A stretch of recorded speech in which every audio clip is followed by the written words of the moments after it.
Max Havelaar. Lelang kopi maskapai dagang Belanda, karya Multatuli.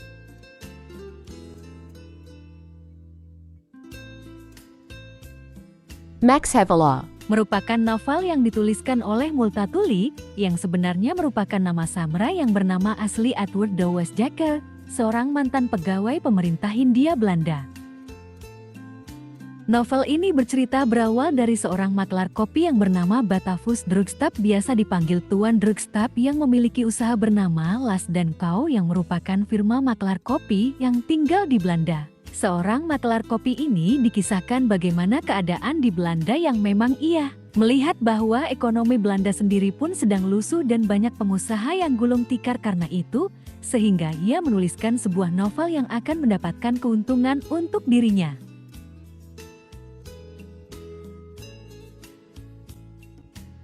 Tokoh maklar kopi Drugstap, pemuda bernama Stern, dan Multatuli sendiri. Stern merupakan tokoh yang sangat menyanjung Max Havelaar, dan karena itu pula kisah yang dibawakannya cenderung mengeluh-elukan Max. Sebaliknya, Drugstap adalah konservatif yang pro terhadap pemerintah Belanda.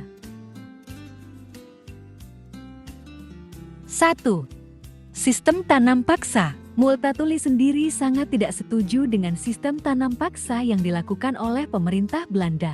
Karena ia sendiri yang menyaksikan betapa buruknya nasib bangsa Indonesia akibat sistem tanam paksa tersebut. Mulai dari rakyat yang terpaksa berhutang untuk tetap bisa bercocok tanam, hingga tanah rakyat yang diambil akibat tidak bisa membayar hutang.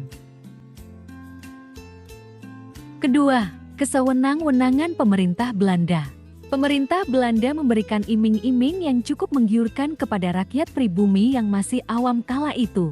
Tentunya rakyat akan tergiur terhadap tawaran tersebut. Nyatanya, pemerintah Belanda hanya memanfaatkan tenaga serta harta mereka. Contohnya seperti memberikan pinjaman untuk menanam. Namun hasil dari panen tersebut harus dijual kepada pemerintah Belanda, dan yang berhak menentukan nominal harga adalah pemerintah Belanda itu sendiri. Harga yang dibayar oleh pemerintah Belanda tentunya hanya sebatas kicauan burung saja, yang secara tidak langsung membuat rakyat dirugikan karena harus berhutang untuk bisa menanam kembali. Hutang itulah yang akhirnya menumpuk, dan karena rakyat tidak mampu membayar, alhasillah tanah mereka yang disita oleh pemerintah Belanda. Tak peduli akan lahan yang tersita, para rakyat pribumi harus tetap bekerja untuk pemerintah Belanda, dan tentu saja dengan gaji yang sangat tak layak. Ketiga, nasib rakyat. Sistem tanam paksa telah merendahkan harkat dan martabat bangsa Indonesia.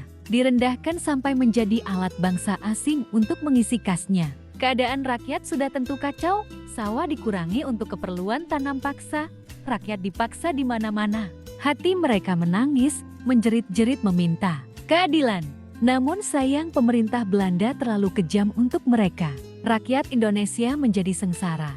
Kelaparan merajalela, bahkan sampai menimbulkan kelaparan yang berujung kematian. Kesimpulan, sistem tanam paksa telah memberatkan rakyat Indonesia pada masa itu, terutama para petani. Namun ada dampak positif yang dapat diambil, yaitu para petani Indonesia dapat mengenal jenis-jenis tanaman yang dapat diekspor dan laku di pasaran.